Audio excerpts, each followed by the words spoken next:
Hey guys, it's Truth to 5000. Starting to reassemble the 782 here. Not too bad for a few hours. I got the front axle, basically got all the steering good. I got the steering wheel on. This is all fairly tight. We got a little bit of play, not much. It turns nice and good. This is about middle there. And got the dash all together other than the PTO switch, but that's, just plug it in and tighten the nut down there. Pretty simple. Got the hydro lever all set, all the linkages in. I got it just the right tightness so you can still move it good, but it won't move on itself. Plus I've got the little speed control, but it's not going to just float by itself. It's a lot of times that might be an issue. I'm just gonna I think we gotta lube that up a little bit. Everything's still pretty dry, but yeah, everything works pretty good. I got the spring on for the brake pedal here. You can see that spring in there. You need that on here. It's just like always going to be a common thing to do. The pedal will never come up by itself, and even on a standard one of these you should do that same thing if it does not have that spring already, because you got to keep the pressure off of the throwout bearing. Even though this is a hydro, it doesn't really matter, but the brakes will be dragging all the time without that spring.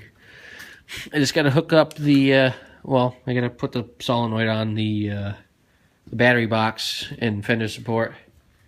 I'll probably do that tomorrow. Put the box in and hook up the wiring there. Just gotta try to remember where this went. I think this was a ground. Yeah, I'm pretty sure this was a ground. Yeah, it's just the right length. It doesn't fit anything else, It don't fit that. I'm pretty sure it's a ground. This is oh, okay. I was looking at that before. I'm like, what is that? That's for the lights. These two for the tail lights. And this is the PTO switch. Somebody just, jumped the wire and taped it off. I'm probably going to cut that off. And I'm probably going to, I don't know, splice them together. I don't know what that looks like. It could be corroded or whatnot. And I was having an issue with the PTO not staying engaged, but I'm pretty sure it's not that. Where's the switch? I have the old switch here somewhere. Oh, somewhere here. There it is. This old switch. Well, actually, you got to pull these out, I think. One or the other here. Hold on. There we go. All right, that's off. Now what you're supposed to do is you're supposed to pull it out. I don't know if I can do this in one motion. And when you engage it, you flick it up, and then it comes down to this half position. But I've tried it, and it doesn't seem to work. Looking at the back of this PTO, this looks pretty nasty. I don't know what kind this is. Is it an Indac? Yeah. So, okay, there, it's easier to see. So this is probably original, and it's getting pretty rusty, it looks like. We're going to change it. They're like $50. I usually get all these kind of parts from Cub Cadet. That way if I have an issue, I can just bring it back, basically. But I'm going to put a new one of them on, and this should fix my problem. I wouldn't doubt the inside of that are pretty crusty too, because it doesn't move all that free. Here's your reverse switch. Trying to think of what that did. There is it probably operates this stupid thing here. You got when you go in, you have your PTO engaged, and you try and mow in reverse, the lever hits this little arm here, and this takes the PTO out when you're in reverse. All I did with that is just cocked it a little bit so the bar won't hit it when you're mowing. And I can leave all that in there without touching any of the wires. I don't know if you can remove that, there are 2 wires that go into it. I didn't even bother. I put the thing on there, and I was gonna actually bend the little arm, and I just moved the whole switch aside, and it worked just as good. But got the hour meter hooked up, got the amp meter hooked up. I just got to hook up the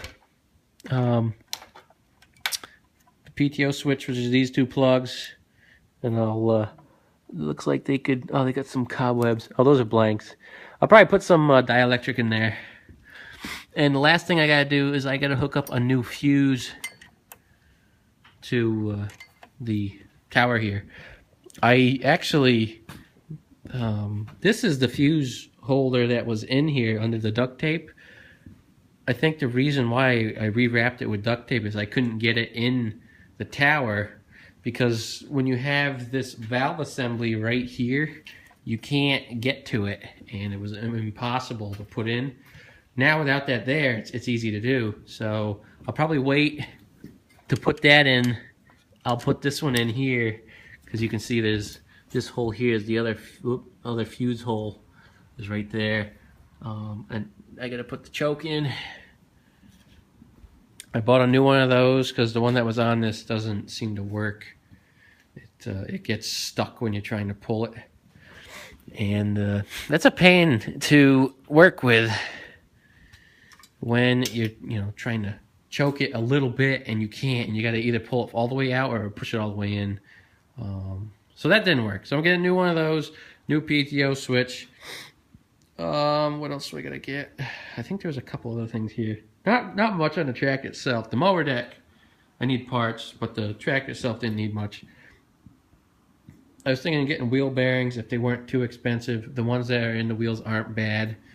They're definitely better than some of them I've left in and didn't change.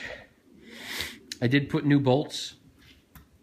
New bolts there, new bolts there, new bolts holding on the reverse switch, new bolts there. I got new bolt here. I didn't do the ones on the tranny because those are grade 8 and they're special length.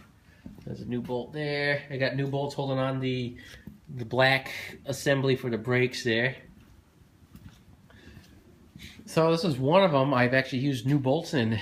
It's, I hardly ever use new bolts unless I have to, but all these were rotted and I didn't feel like cleaning them up or anything, and they were actually, these right here, those two, they were actually completely gone. I had to use a rotted bolt extractor, and it worked pretty good. So here's a good update. I'm thinking, I don't know, maybe a few days, depending if it depends. It depends what if I need any more parts, and whenever that mower deck gets done. Right now, I would actually like to put the wheels on before I go too much further. I don't like to have a lot of weight, especially how I got these. I mean, I could put the jacks on the frame, but you know, I don't want to scratch the bottom of the frame. I don't care about those. And right now, the rear end is heavy enough where the front end's not even doing anything.